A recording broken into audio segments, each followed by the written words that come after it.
जैसे हनुमान जी के पास शक्ति था, लेकिन पता नहीं था कि उनके पास शक्ति है। जब हनुमान जी को एहसास दिलाया गया कि हे प्रभु, आपके पास अपरंपार शक्ति है, जब हनुमान जी का एहसास हुआ तो वही हनुमान जी 7 समुद्र पार जाकर रावण को, लंका को जलाने का काम किया। साथियों, वही शक्ति पावर आपके पास है। अगर जिस रोज पूरे बिहार, यूपी, झारखंड में निषाद का बेटा अगर एक साथ हो जाए तो बिहार ही नहीं, दिल्ली को आप कब्जा कर सकते साथियों, दिल्ली को कब्जा कर सकते साथियों। सामान्य वर्ग को आरक्षण दे दिया गया, ब्राह्मण, भूमियार, लाला को दिया गया। जो 8 लाख कमाने वाले को आज भारत सरकार गरीब मानता है, लेकिन निषाद का बेटा अगर 1 लाख रुपया भी नहीं कमाता, उसको गरीब मानने के लिए तैयार नहीं है। आज आपके बच्चे के लिए कौन लड़ेगा? आज हम ऐसे माँ बाप हैं, ऐसे भाई हैं कि हमारे घर में बच्चे दम तोड़ देते हैं, इलाज के अभाव में हम उसको इलाज नहीं करा पाते हैं। जब हमारे घर में बच्चे बीमार पड़ता है तो हम सरकारी हॉस्पिटल में जाते हैं और वहां सही से उपचार नहीं होता, जिसके कारण हमारे बच्चे दम तोड़ देते हैं। लेकिन जिसके पास पैसा है वो प्राइवेट हॉस्पिटल में बच्चे को इलाज कराता है, उसके बच्चे को जिंदगी मिलता है और आपके बच्चे को मौत मिलता है। आप बताइए कि आप कैसे माँ बाप हैं? और उसके लिए कौन लड़ेगा? उसके हक अधिकार के लिए कौन लड़ेगा? आप ही को लड़ना पड़ेगा। तो इसलिए साथियों, संघर्ष करना पड़ेगा। आज मुझे देखिए, मैं भी एक गरीब घर में ही जन्म लिया। पिताजी मछली मारते थे, दादाजी मछली मारते थे। जहां मेरा जन्म हुआ हजारों समस्या था। हमारे घर में अगर 4 दिन अगर मछली ना मारा जाए तो 5वां दिन घर पे खाना नहीं बनेगा। ऐसे घर परिवार में मेरा जन्म हुआ। लेकिन मैंने लड़ाई लड़ा, संघर्ष किया। मैंने गरीबी से लड़ाई लड़ा, अपने नसीब से लड़ाई लड़ा और मैंने बदला। मुंबई जैसे शहर में 18 साल की उम्र में मैं गया, वहां संघर्ष किया, मेहनत किया, मजदूरी किया।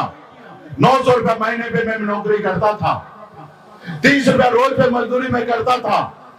लेकिन मैंने संघर्ष के बदौलत, अपने मेहनत के बदौलत मुंबई जैसे शहर में मैंने झंडा गाड़ा। वहां पे एक बेहतर जिंदगी जी रहा था। फिर मैंने देखा कि मैं तो बहुत आगे निकल गया हूं, लेकिन हमारा समाज, हमारे अपने लोग बहुत पीछे है। लोग चांद पे घर बनाने के लिए सोच रहा है, लेकिन हमारे लोगों के लिए इस धरती पे रहने के लिए घर नहीं है। फिर मैंने बम्बई को छोड़कर, ऐशोआराम की जिंदगी को छोड़कर, घर परिवार बच्चे को छोड़कर आज बिहार में आपके हक अधिकार के लिए लड़ाई लड़ रहे हैं। एक समय था गरीबी में, बेहतर जिंदगी जीने के लिए एक माँ बाप को छोड़कर मुंबई जैसे शहर गया। और जब मेरे पास सब चीज है तो आज भी अपने बच्चे परिवार को छोड़कर आपके लिए लड़ाई लड़ रहा हूं, क्योंकि आपको मैं अपना समाज जात नहीं मानता, मैं आपको अपना परिवार मानता हूं।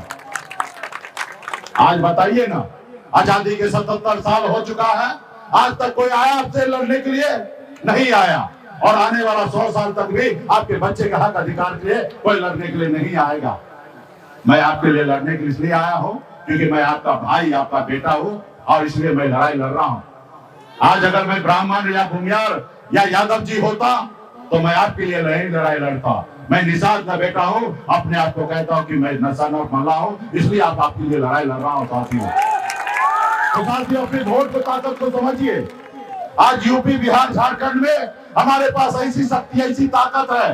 15% वोट है साथियों हमारे पास। जो हमसे दोस्ती करेगा वो 60 लोकसभा सीट जीतेगा और जो हमसे दुश्मनी करेगा वो 60 लोकसभा सीट हारेगा। ये हमारे पास ताकत है साथियों। जैसे हनुमान जी के पास शक्ति था, लेकिन पता नहीं था कि उनके पास शक्ति है।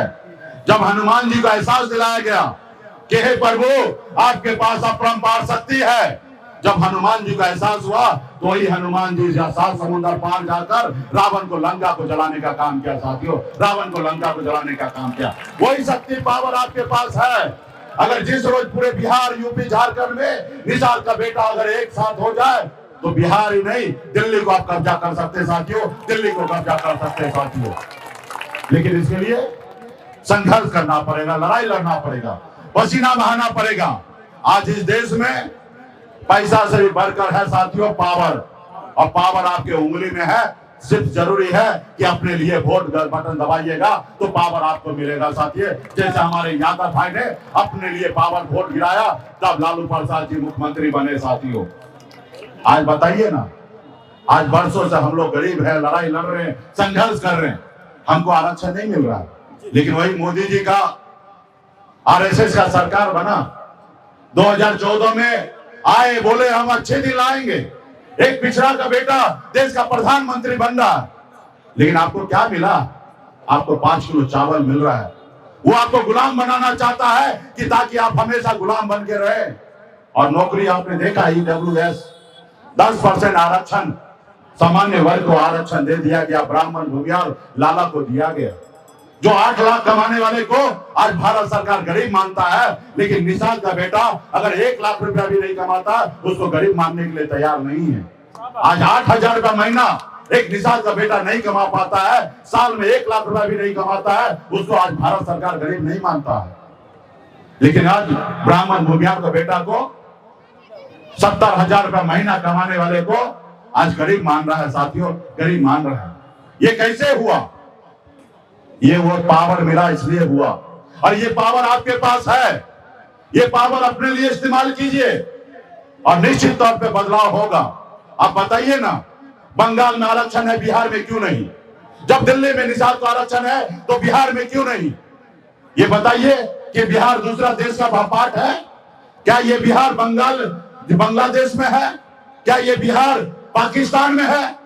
अगर ये पाकिस्तान और बांग्लादेश में नहीं है, अगर हिंदुस्तान में है और एक ही संविधान से चल रहा है, तो फिर हमारे साथ भेदभाव क्यों? क्योंकि आपने लड़ाई नहीं लड़ा, आपने संघर्ष नहीं किया, जिसके कारण आज आप मझधार में फंसे हैं साथियों। आज हम वो लोग उस कुल खानदान के लोग हैं, एकलव्य के वंशज हैं। हम वो कुल खानदान से आते हैं कि हमारे नाव पे बैठे श्री राम जी तो हम उनको पार लगाए, लेकिन आज आप मझधार में बैठे हैं, आपको पार लगाना पड़ेगा साथियों। और आपका चुनाव चिन्ह भी वही नाव छाप है। सिर्फ जरूरी है इस चुनाव चिन्ह के साथ खड़ा होने का, और जब खड़ा होइएगा तो आपका बच्चे का भविष्य बेहतर होगा। आपका बेटा कलेक्टर बनेगा, एसपी बनेगा, एसडीओ बनेगा,